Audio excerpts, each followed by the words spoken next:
Hello, welcome to the Ohioana Book Festival Poetry Panel, Seeing the World in Verse, featuring four of Ohio's wonderful poets. I'm Chuck Salmons. I'll be your panel moderator. I'm a poet and current president of Ohio Poetry Association. In a moment, I'll introduce each of our poet panelists and share a bit about them. You can learn more about them and their publications on the Ohioana Book Festival website, which includes links to their personal websites as well, where you can learn more about their work. First, I'd like to thank our festival sponsors and partners, all of whom you can find listed on the Ohioana website, ohioana.org. And thanks to our official bookseller, the Book Loft of German Village in Columbus, Ohio. You can get copies of all the books featured at the festival at bookloft.com. So I'm going to introduce our poets now. Our first poet is Pamela Anderson. Pam is a traveler, hiker, yoga practitioner, and lover of blues music, much like myself. Much of her writing focuses on stories her father told about being a paratrooper in the 82nd Airborne during World War II. In her Holocaust poem, My Brother's Coat, won an AWP Intro Journals Project Award. She is a graduate of Hiram College, Kent State University, and the NEO MFA program. Her chapbook, Just the Girls, A Kaleidoscope of Butterflies, A Drift of Honeybees, was published in 2020 by the Poetry Box. She has two chapbooks coming out this summer, Widowmaker from Finishing Line Press, and The Galloping Garbage Truck from Kelsey Books, Daffy Down Dilly Press. I think I got that right. Pam lives in Monroe Falls with her husband. You can learn more about her at PamelaRAnderson.org. Welcome, Pam. Next is Darren Demaree. Darren is the author of 14 poetry collections, most recently Unfinished Murder Ballads, came out in October of last year from Backlash Press. He is the recipient of a 2018 Ohio Arts Council Individual Excellence Award, the Lewis Bogan Award from Trio House Press, and the Nancy Dew Taylor Award from Emery's Journal. He is the managing editor of the Best of the Net Anthology and Overbird Poetry. He is currently living in Columbus, Ohio with his wife and children. You can learn more about Darren at darrencdemaree.com. Welcome, Darren. Thank you. Our next poet is Paula J Lambert, an old friend of mine. Paula of Columbus, Ohio is author of several collections of poetry, including How to See the World from Bottom Dog Press just last year. She's the recipient of 2 Arts Council Individual Excellence Awards and 2 Greater Columbus Arts Council AITC resource grants. She's twice been in residence at the Virginia Center for Creative Arts. She's a native of Massachusetts and is a graduate of Butera School of Art in Boston. She earned her BA and MA from the University of Alabama at Birmingham and her MFA from Bowling Green State University. She owns Full Crescent Press, which is a small publisher of poetry books and broadsides, through which she has founded and supported numerous public readings and festivals that support the intersection of poetry and science, including Ohio's annual Sun and Moon Poetry Festival. Learn more about Paula at paulajlambert.com. Welcome, Paula. Thanks, Chuck. And finally, we have Charlie Malone. Charlie grew up in rural northwestern Ohio, headed west to the Rockies, and came back to the Great Lakes and has loved all of it. His full-length collection, Working Hypothesis, is out with Finishing Line Press. It is a book that is interested in wonder, curiosity, play, and science. His chapbook, Questions About Circulation, was published by Driftwood Press as part of the Adrift chapbook series. He edited the collection, A Poetic Inventory of Rocky Mountain National Park, with Wolverine Farm Publishing. Charlie now works at the Wick Poetry Center at Kent State University, coordinating community outreach programs. You can learn more about Charlie at cjmalone.com. Welcome, Charlie. Well, thank you, Chuck. It's great to be here. So good to see all of you this afternoon. So let's dive right in. We've got a really interesting topic, I think, for this panel, Seeing the World in Verse. I thought it would be appropriate first to lay a foundation, especially for those who maybe are a little less familiar with poetry, maybe young people who are just beginning to learn about poetry.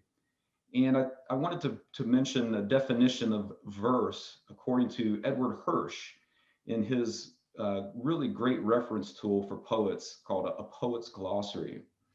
And in the definition for verse, he writes, verse is metrical writing. And he goes on to claim that poets disturb language. Metrical writing is a way of charging sound, of energizing syllables, and marking words, of rhythmically marking time. And so to help folks out, I wanted to get your definitions of verse. What does verse mean to you? And we're going to start with Pam on this one. Hi, and I'm so pleased to be here and with these great other poets. So thank you, Chuck and Ohioana. I'm going to just give a pretty simple definition, my definition of verse. It is the way that I arrange my thoughts, ideas, themes, stories through deliberately put together or arranged lines that move those thoughts and stories and ideas forward. That's it pretty simply. I think the part of the definition that most readily shows up in the Hirsch quote, and as you brought up when we were talking before we started about free verse being poetry without a net. I think the sound and the music that we can create when we write poems is an integral part of it. And I think the other side of the coin is just as valuable. You can have rhythm and sound and music, and you can use rhyme and different metrics to sort of drive the poem. But if you're not in control of it, then that's going to be most of the piece. I think you also need to be able to hit the brakes, using taking away the rhyme or the music, using vernacular, using profanity, using different things like that to establish more of a pivot, more of a volta, things you can do to sort of jolt the reader back into surprise and unexpectedness. And so I think when we talk about verse, we can talk about all the things we think it is, and then we can talk about how we can change it to make it more interesting and more ecstatic and things like that. One of the things I like about the way you describe that, Darren, is behind that is all of the attention that we give to the sound, to the rhythms of language, to the way words feel in our ears. And I think that's the part of Hirsch's definition that I really love, even though I'm maybe not as interested in a strict meter or predictable rhyme scheme, because I think they kind of work against some of our more current goals in poetry. But I do really rely on repetition, alliteration, some of those tools to create that sonic experience. But yeah, there's certainly parts of Hirsch's definition that I want to push back against, and parts of it that I think call a lot of attention to the hardest parts of this craft. I agree with everything everybody said, really. I also wanted to add, I was a fiction writer for a long time, and my MFA is in fiction. And I think when I was working on prose, I was always working toward that epiphanic moment, that moment of epiphany. And that's the writing, the stories that I was drawn toward, and that's what I was writing, I think, at the time. And it's come to dawn on me that I think that's what I'm doing a lot in my poetry too. I think poetry condenses things, quite often condenses things down to the moment or the essence. And I think instead of trying to do so much story working toward that epiphanic moment, maybe it just focuses on the moment itself. No, we can, there's 1,000 different kinds of poetry and all doing different things and doing them so well. That's why I really love the different definitions we got here and how they touch on different things. But I think that's another element to it, is that poetry will tend to condense things more than prose, because there's less space on the page, So it's always going to be the best it can be when everything's on the table. And we're not even talking about visual poetry or performance poetry. Right. We're talking about the way it sounds and the way it reads. And when you're really in control, you're using the music and taking it away and getting the reader to sort of go on the journey you want them to go with. Yeah.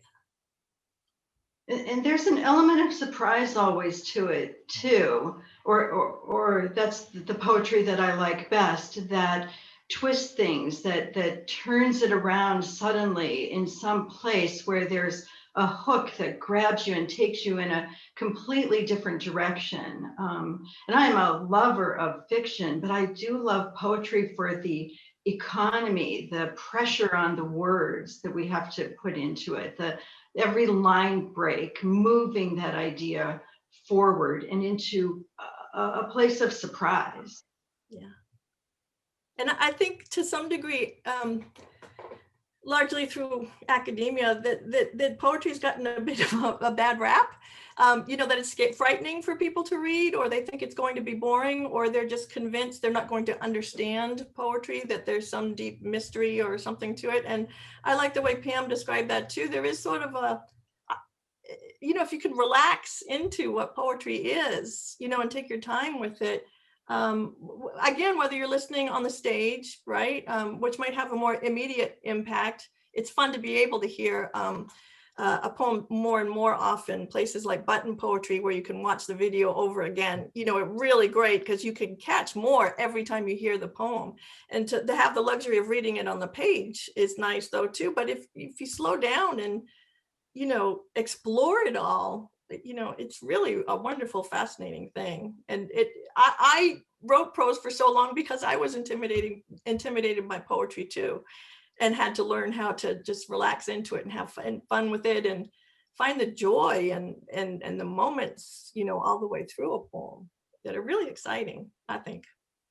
Paula, I love the way you talked about like poetry can be intimidating. Like the word poetry or the word verse can get in its own way a little bit. And often it's our early introductions to it where we're not asked how a poem makes us feel, but we're asked to sort of count the syllables and map out the rhyme scheme. Right. And then there's a correct interpretation that we're all to arrive at together. And most of my work at the Wick Poetry Center is going out into the community, out into schools, out into different community groups and working with them and writing. And I never ask what a poem means. I ask, what are you interested in this poem? What questions does it raise? What do you feel when you hear this poem?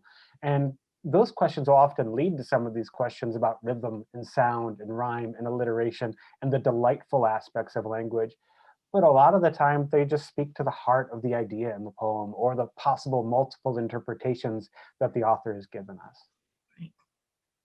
I think when you think of, Columbus's own Maggie Smith and with Good Bones, and I think this place could be beautiful. We could make this place beautiful.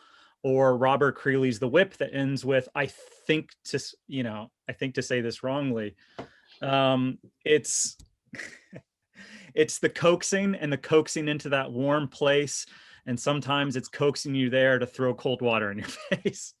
And it gets to be both things, which is the exciting part, and why even this question that you asked, Chuck, gets us as animated as it does, because it's a fascinating and fun thing, and it's playful, and that's one of the best parts about poetry.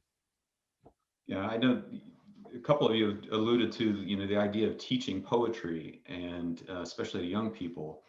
And so it occurred to me that I think going forward, maybe a really cool thing to do to teach kids about even meter, right, is you could take Amanda Gorman's inauguration poem, and you could use that as a way to introduce kids to poetry, not just as an idea or as an art form, but to really get into the nuts and bolts of it. And so I'll be curious to see if that happens, because I know that poem is going to be published. I'm not sure if it's available yet or not, but it is listed on the Book Loft's homepage as, I think, going to be available very soon. So, every few years we kind of see this resurgence, right, in poetry because of some sort of event, and inaugurations are certainly one of those events where we've seen these sort of resurgences. So, well, Charlie, you had mentioned, talking about teaching poetry and your own work as well. So I'm wondering if you would like to take us on to the next question, which is, and you started to talk about this a little bit, but now that we sort of define what verse is or isn't, do you think your poetry fits that definition? And I know that I had asked everyone to have a poem or maybe a portion of a poem to share that serves as an example of whether it fits that definition or not. Yeah, I'm sort of two minds on this. Part of me wants to do just a simple, oh yes, I fit my own definition of verse. That seems like the safest way to go. And part of me wants to be a little bit like cheeky about it, be like, well, sometimes, like sometimes I'm working with prose that, feels poetic in certain ways. And I think a lot of my work is invested in sound and form and the shapes of the lines. I feel a lot of times maybe I'm writing in one sort of structure, one sort of form, and in order to keep my interest fresh or my poetry fresh, I'll write in response to that. Like I'll find the opposite sort of expression of poetry. So, I think the way in my work that this definition of verse most comes to fruition is I'm often maybe building up to something that feels more like this traditional definition of verse. In the chapbook, the first half is a long series of poems about what it was like to come back to Ohio after living other places for 10 years. And some of that is joyful and delight and familiar, and some of it was, about compromise and sacrifice and not a choice that I expected to be making at that point in my life. And it sort of builds to this meditation on the two O's in Ohio. And so the repetition of those O's and that sound, and then ends with put the O in close, the boy has flown. And so there's a lot of like very strict meter and repetition. And so I think I'm often maybe building from free verse into something that echoes a more traditional approach to verse or plays with or is in conversation with those things. So if I have to give a strict answer to the question, I'll say yes, but maybe in complicated ways. I hope that makes sense. Did you have a portion of that poem that you'd like to read? Yeah, that ending line, I think, is the place that does it the best. If I can get that whole section together really quick. Yeah, so it says, and slow down, put the O in close, the boy has flown. And so it's just that da-da, da-da, that almost iambic repetition with the, assonance on the letter O and that sound. I feel like it took me 13 pages to build up to that line. And throughout I was sort of laying the seed with other moments and playing with those particular sounds and echoing, the word Ohio has that sound, the word locust has that sound. And so it was sort of tomato has that sound. And so it was, this gentle building of rhyme and echo throughout, what is functionally a long poem. I like it. I like that last line for sure. So Paula, tell us, do you think your poetry fits the definition in some way or not? And maybe give us an example. Well, I thought the example, I mentioned my own movement from prose into poetry.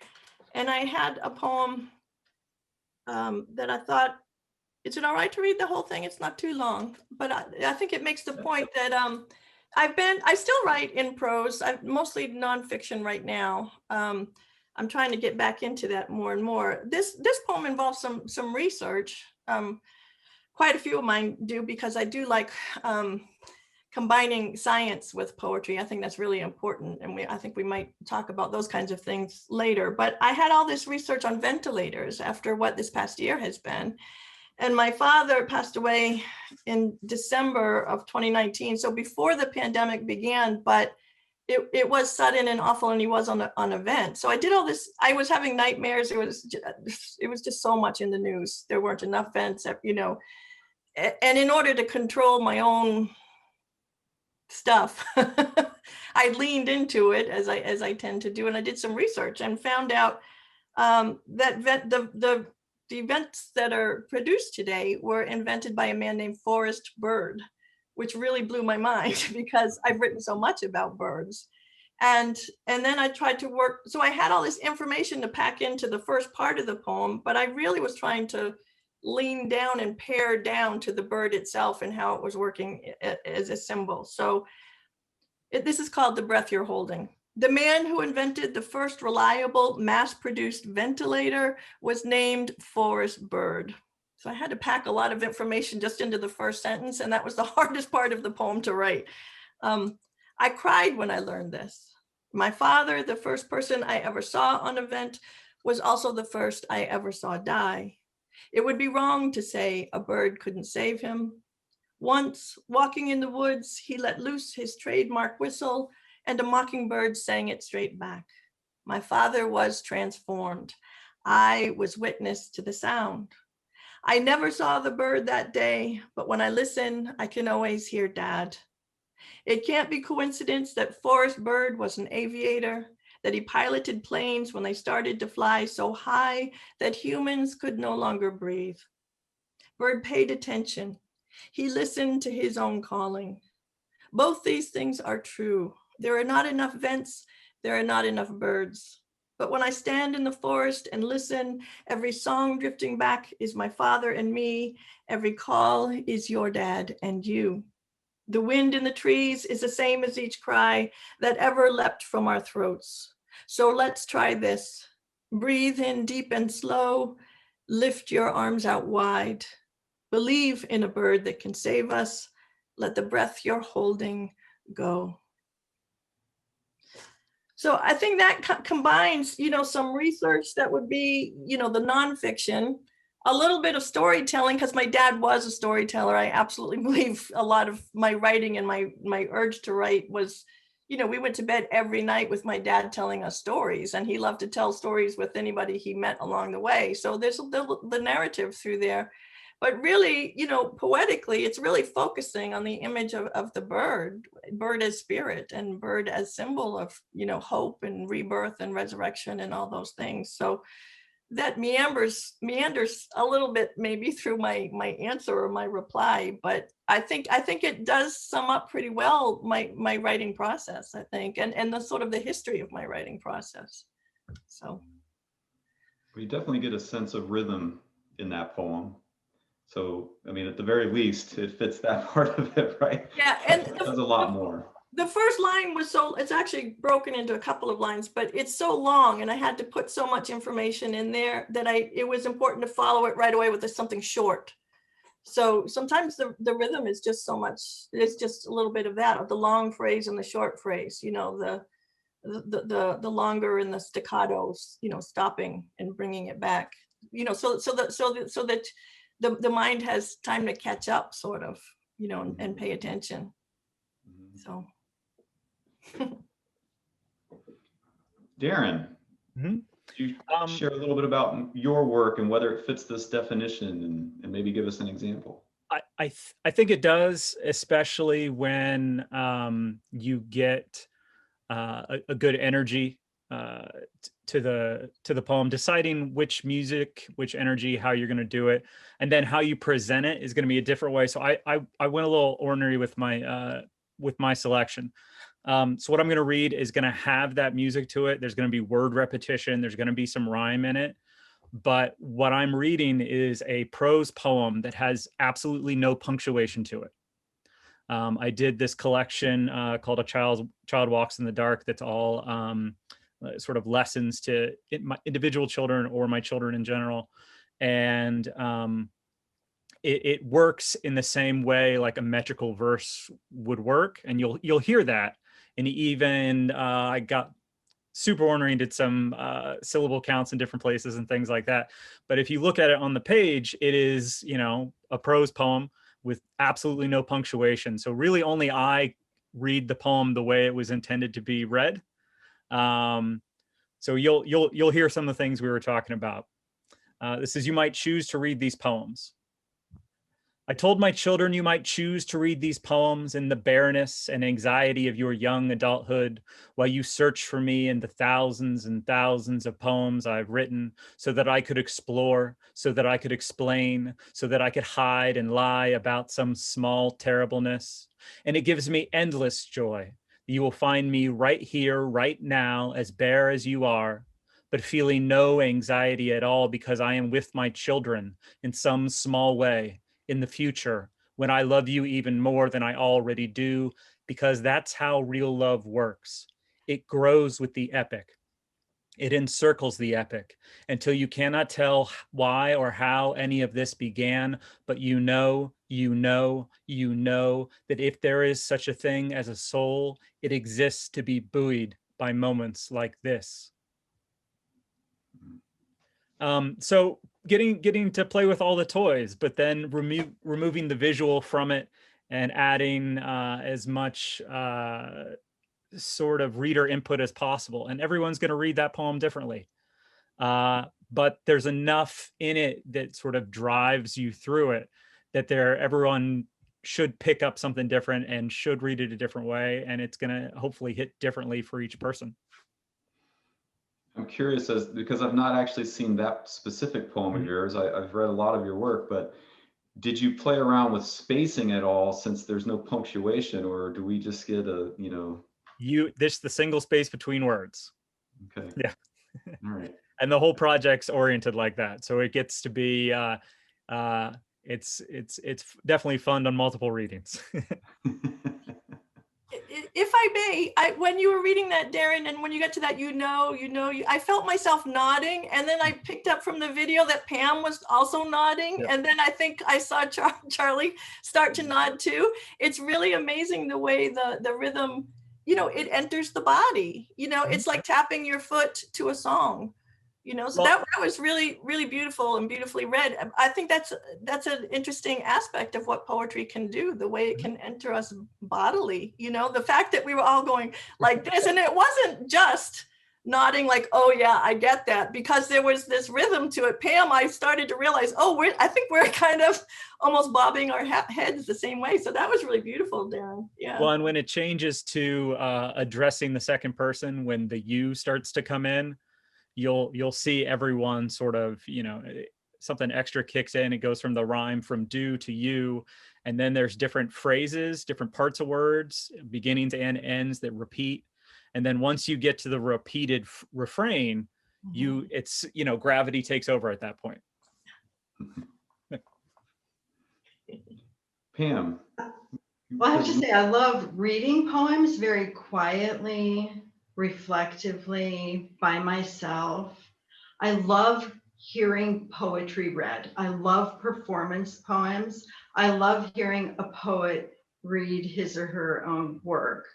It's just, and I love YouTube because we can get to that. There's no one better than, if you've ever heard John Burroughs, Ohio's Beat Poet Laureate. He brings so much energy to his work. So with verse, again, what I do with my poems is I take an idea and I am trying to move it forward, and I am trying to put the most pressure possible on the language. I'm trying to break it up. I may start out with a specific form, but then I break it. So I'm mostly free verse. I don't rhyme. I may start that way, but as soon as I get it on the page, I have a whole process for writing. Once I get it on the page, then it's all about breaking it apart. So the poem from my book,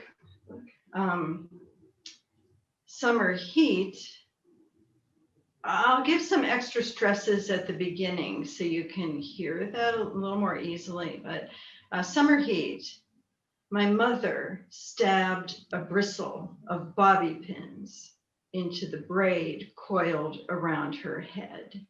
When the whistle blew, Dad dragged home from the mill, stiff and sweaty, the hair twined out from his unbuttoned work shirt, dark stains climbing his back.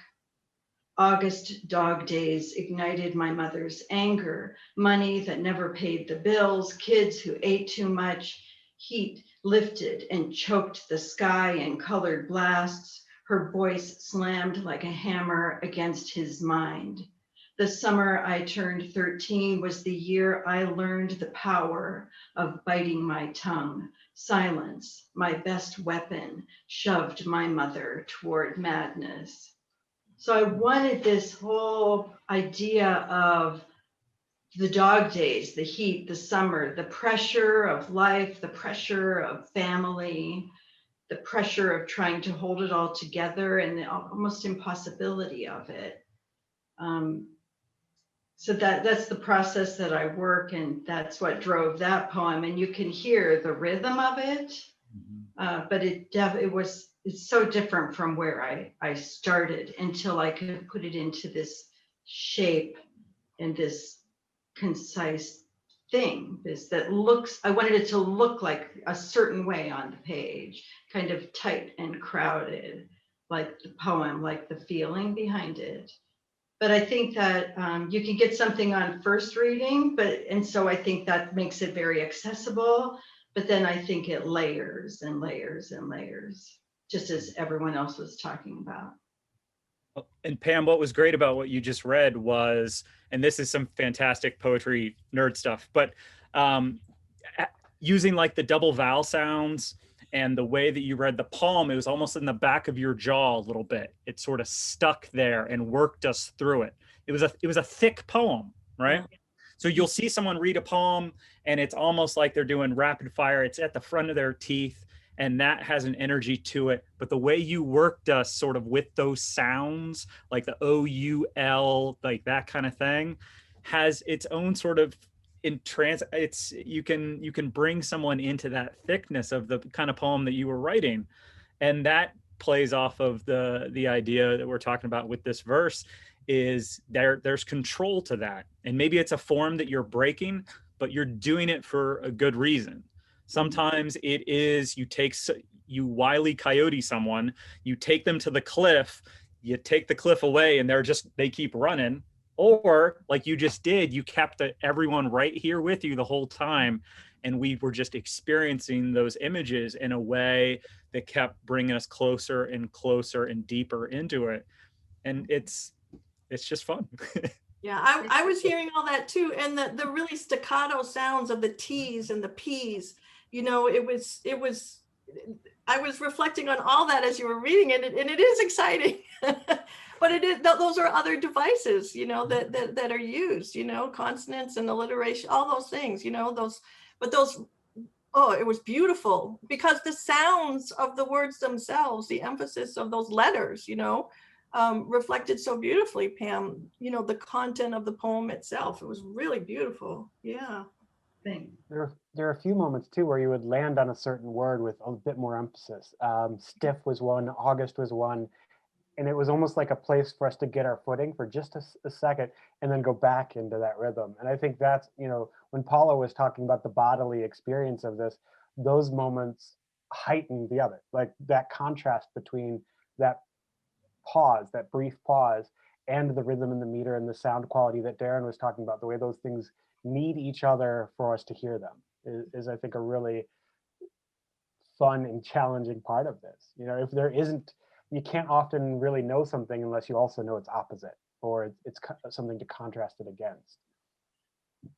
And I'm reminded of the idea that, you know, you can't really break the rules until you know what they are. You know, this discussion about taking a form, a specific meter, whatever it might be, starting there, but then just deconstructing it, right?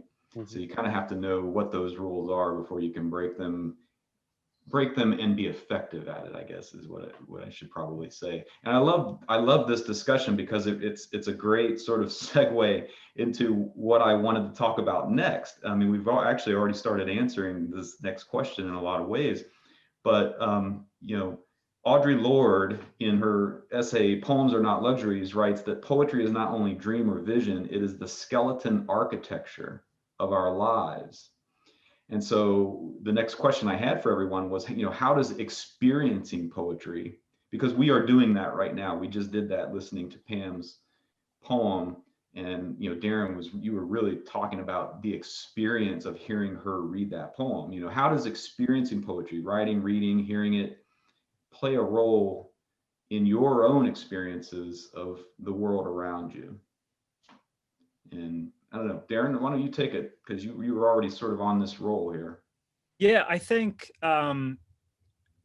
when you talk about poetry as reaction to times or reaction to environment, I think that it can sell it short a little bit.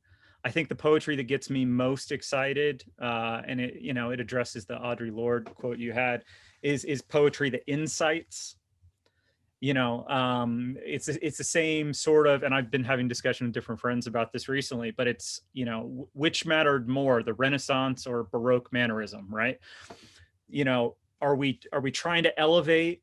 Are we trying to show what our current reality is? Are we dressing it up? And I think that's where some of the real decision making starts to happen when poetry is a part of your life, and how you're trying to experience it. And if you get lucky enough to be published in any way, what is your reader going to experience it as? And where do you want to take folks, and what do you want to show them? Because if you're really at the top of your game, then what you're doing is not just reacting, it's creating new action. And it can be helped with those devices we talked about. It can be helped by verse. It can be helped by music and alliteration and image, and like what Paul is talking about in terms of narrative and things like that. How are we going to use that whole toolkit to create something that is not just an answer to a question, but to ask the new questions? And we get to be super ornery because we're poets, and we can blow up the rules. We can enforce the rules. We can show both sides of that mask maybe easier than you can in especially fiction. But that's the exciting part about right now. Like when I get to talk about poetry at the library for our like teen writers group or things like that, there's 17 parts of poetry that I talk about, because it is creating action to write about Taylor Swift as a representation of the Renaissance. It really is. You can do that. And then we can talk about, a poet like Ase Berg, who is deconstructing things and using pop culture and using science and different things to create an environment where action is always going to spiral into something else. It's sort of all on the table, but if we're doing it right, then we're not just answering the question, we're asking the new fun questions, or mangling what everyone else thinks the question should be. Love that. Darren, I really like the way you talked about that. There's this, that sort of next step, like what, the creation is one thing. Like I assume for most of us, there is a bit of self-discovery, of making meaning of our own experiences, of wrestling with the things that we struggle with in a very raw way that probably, if left alone, would not produce very good work. Like it's the kind of thing you have to write, that you're working through, you come back to, you do it and over. But our intention, our sort of reason for writing that poem is, I think, in the best things that I read, only the first part. If it's a really good work, there's then an intention of creating an emotional experience for the reader or the audience. And that part, we've been talking a lot about some pretty complicated ideas about verse and form and sound. And I honestly don't know in my process when I become very cognizant of those things, or how intentional I am of them before I first perform a piece. And I think back to a poem I read when I was just beginning to think that poetry was something I take seriously, by Jack Gilbert, called Married. It's an 11-line, incredibly simple poem about grief. It's the loss of his wife, and it ends with the most precise image of him finding a single thread of her hair in the pot of an avocado tree that he is repotting. Years after she's gone, after every trace of her had sort of left the house, he finds this one thread of hair in this potting soil. And that image to me was so precise, so open to interpretation. And instead of binding the poem up neatly and saying, this is my experience of grief, I think it opened the experience up for the reader and everyone who comes to that poem to bring their own experience to it. And I think that it was just amazing to me. I read that poem over and over again. It's so tight, it's so precise. And contrary to the stuff we've been saying about verse and rhyme, that one works on the level of image, which is, I think, something we'll probably talk about more with some of the other ideas we want to get into today. But just what a perfect image can do. I love all of what he just said, what you just said, Charlie. Writing for me, and reading too, the process of reading, but it's always a process of discovery. I write most often and most intently when I'm just trying to figure something out, when I'm trying to process an experience or try to understand something. And that's what's foremost in my mind. And these devices and things, like you said too, they sort of fall into place intuitively, I think, maybe just because I've been doing it so long. I've been writing my whole life, and I'm 56. I think I've been writing as long as I've been able to read. So, so I think there comes a point, especially if you've been able to go to school and study some of it, it becomes intuitive after a while.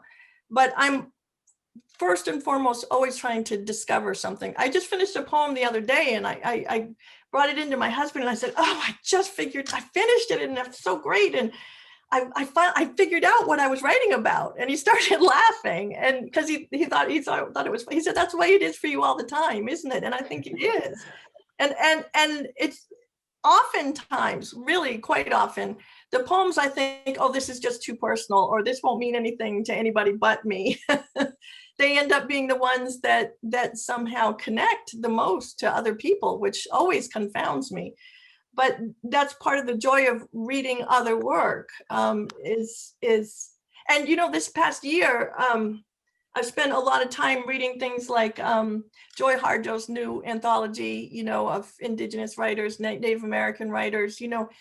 We've spent so much of this year talking about and exploring and needing to understand the experiences of so many people, so many kinds of people, all of us in this country as Americans, different parts of the world. Read those people, read those voices, read those experiences. It's all a learning process. For me, it's all discovery. It's the most important thing for me personally in writing my own poetry and in reading so much other poetry, is that process of discovery, learning. I find poetry to be so essential in my life. And I'm a little bit riveted right now by Nina Simone, who said it is an artist's duty to reflect the times.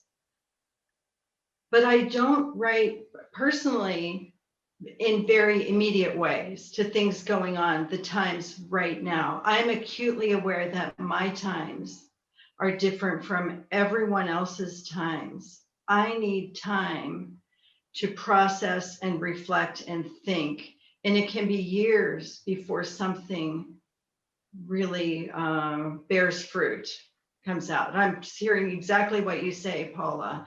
I'll walk around thinking, where is this going? Where is this, what is the idea? What is my main, where am I headed with this poem? And it will land me in a very unexpected place.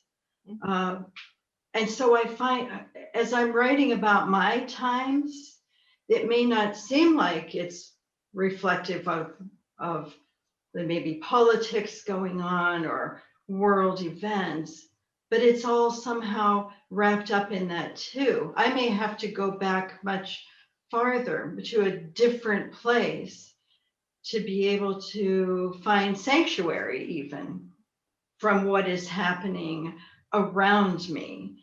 And yet I so appreciate and need the work that people are putting out that are super reflective of right now. Here I have Darren's book, Burning It Down. I felt like I jumped on a roller coaster and was on a ride I couldn't get off, and I didn't want to get off.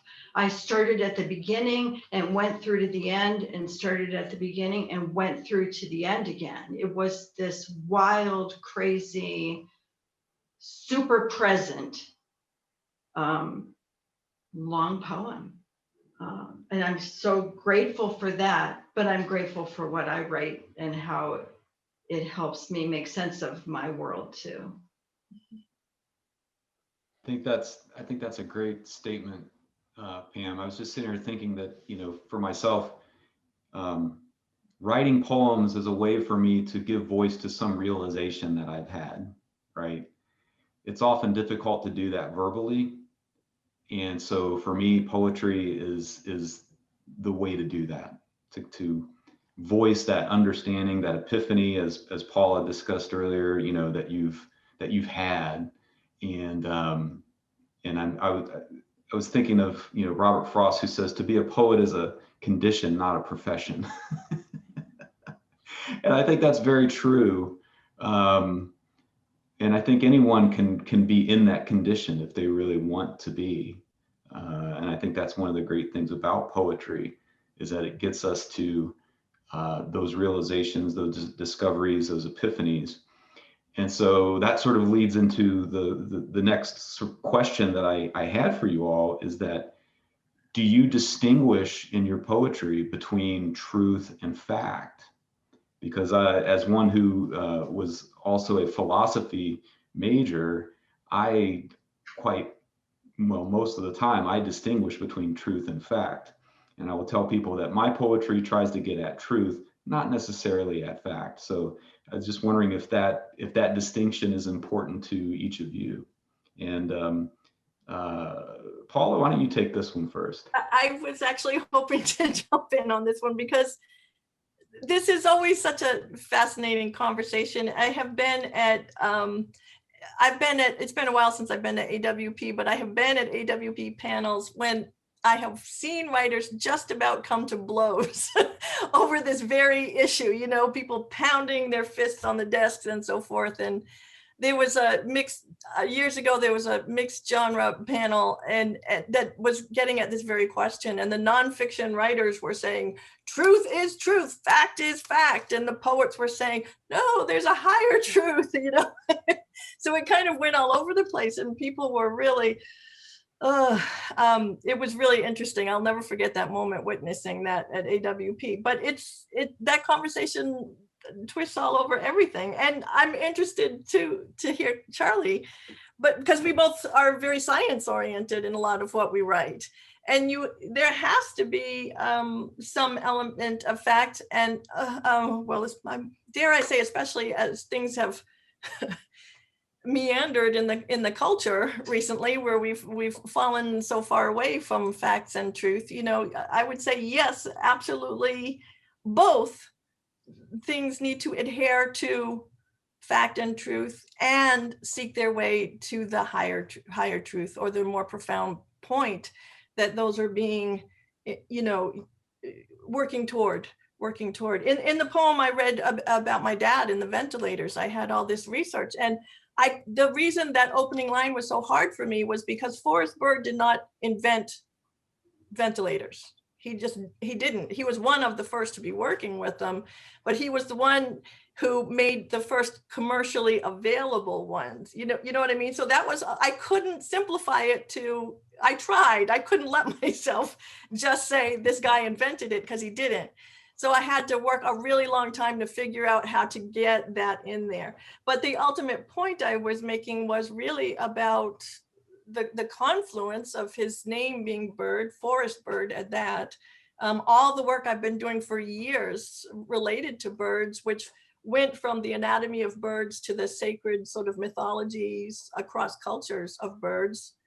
And then reconciling it with my own, you know, being raised as a Catholic. My dad was a devout Catholic, the Holy Spirit, and my father's death, and reconciling all those things, which goes way beyond what I started with, which was just the research of, well, what about these ventilators we're all talking about, and there aren't enough of them, and why aren't more of them being built, and where are they coming from, you know? So there was a long stretch from one point to the other. So I guess I'm throwing in there that maybe it's not so much either or as much as it is both, you know, looking for that higher truth, as well as the importance of sticking to the factual stuff.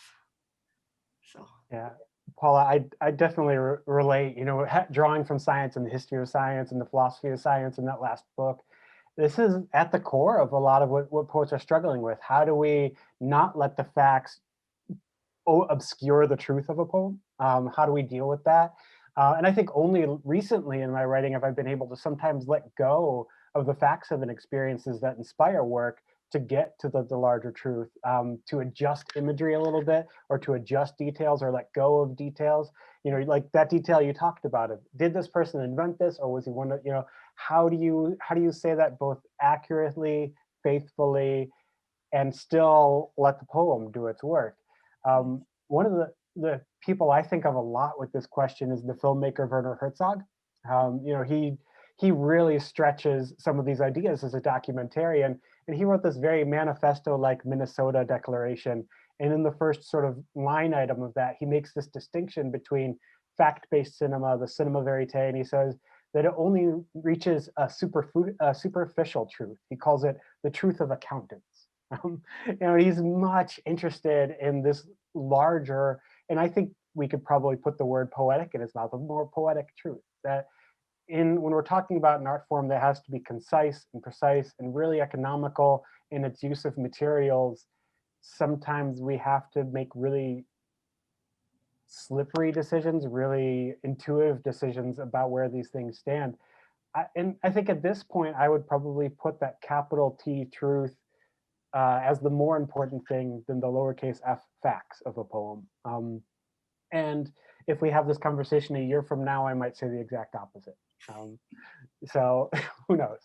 But I do like the way he thinks about it, and the way Herzog really challenges the idea that art can be a faithful representation of the world as it is. And I think, and Charlie, you've heard me talk about this at the couple WIC events, but the Emily As poems that I write, the idea of truth and fact and things like that, it's meandering at best, right? The best poems are live. They have an agility of language and mind and spirit to them. And so when I write a poem like Emily As the Puma Crossed the Lawn, my wife has never been an actual wild cat, but I'm telling you, I have seen her walk across the yard and look like a puma. I'm telling you, that's real. So it's context and it's mannerism, and it's how do we reflect how we see the world. And literalness has a place, but it's got to be a malleable idea. The talking about accountants and Herzog is it's sort of where you don't want to end up. I think you can find starting places, and obviously some of you do have great starting places with science and narrative, and placing yourself in those situations, and they lead you to where you want to go, or sometimes you get led. But when we're talking about truth and fact, it's all of that within the context of our own self and our own time, and it is our right, and we are justified in messing with it. Darren, I don't want to interrupt you, Pam, but there's an idea that I think I'm going to try to put in your mouth, and you can tell me I'm totally wrong. But when I think specifically of the Emily As poems, I think there's a lot of play in those poems. And we've been talking about really serious, really difficult parts of craft, really complex ideas. And what Pam said earlier about the time it takes sometimes for a poem to discover itself and rest. I think interspersed with that work, I hope or expect for all of us, there's at least a fair amount of play. And I think when you talk about truth and fact in play, there's a certain tension there that we're all kind of dancing around a little bit. Sorry to jump in there, Pam. Oh, no, that is a great conversation. I'm thinking about a poem that's in this chapbook that I have. This poem is called Letter to My Dead Father, about the Japanese girl who lives in my home. And it's set it's just a conversation with my dead father. And it is anchored in fact. The fact that World War II, the Pacific Front, the kamikaze fighters, the fact that in my family, it was common to call the Japanese Japs, which is very derogatory as we view it now, but those were the facts of my life growing up. But the truth of that poem is all about forgiveness and understanding. And so I can have this anchor in fact that then takes off and evolves into my truth of that matter, that situation, that idea that I'm presenting and putting forward. And I feel like for me, that is a very important part of what I'm writing. Another one of my poems, What I Want to Know, the fact of the matter was I was driving down the highway and saw a hot pink high heel on the side of the road. And there was my anchor, a true thing that happened. And from there, it's all wild invention of things that might be, could be, that I want to have, that I want to be. So starts there, and then it just kind of takes off from that point. There seems to be a dividing line that people have as an entry into poetry, where they consider poetry to be weight, where they consider it to be a heavy thing.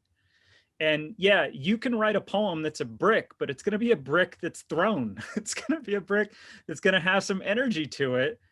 And so that's, you hope that people stay with you long enough to hear the glass break. That's what we hope happens. It just makes me think of a very tiny poem by Margaret Atwood. You fit into me like a hook into an eye, a fish hook, an open eye. Whoa, surprise, it's there, it's fact, it's her truth, and it's that brick thrown through the window. Well, I hate to tell you, but we are out of time. Unfortunately, because this has been a great conversation and we could probably go on for another hour, but we do have to bring this to a close. So I'm just going to say thank you, Paula, Pam, Darren, Charlie, for your work and your insights today. We appreciate you taking part in the panel. I want to remind everybody out there that you can get copies of the books by each of these fine poets at the Book Loft of German Village. And yes, now is the time to hold up those books. I'll hold up yours too, Darren. Thank you. Oh, I have yours too. Again, I want to thank all of this year's festival sponsors and partners, and especially want to thank all of you out there who shared this hour with us. I encourage you to take advantage of all the terrific programs that the festival is going to have this year, and you can get more information about those at ohioana.org. Thanks again to our poets and to Catherine behind the scenes doing the work to record this for us, and be well. Thank you. Thank you.